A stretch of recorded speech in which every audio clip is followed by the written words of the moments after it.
Hi everyone. Today I'm going to show you another breakfast recipe, and this is overnight oats and chia.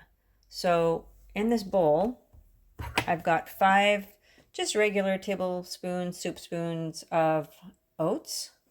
I'm going to add 1 of these spoonfuls of chia seed. I'm going to add some cinnamon. I like quite a lot of cinnamon. Stir that up a little bit.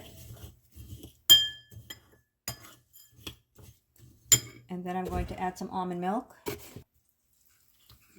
I don't have any precise measurements here, but just from experience, I know that's a good amount. And you just stir that up.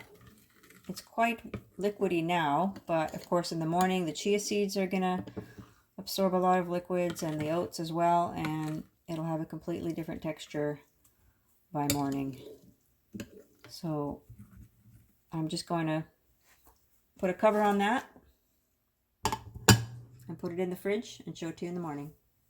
The next morning, you take it out of the fridge.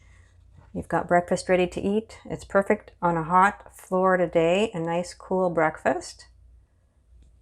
And you can add any topping you'd like, sliced bananas, blueberries, some sweetener, anything you'd like. Perfect breakfast for a hot Florida morning. Thanks for watching.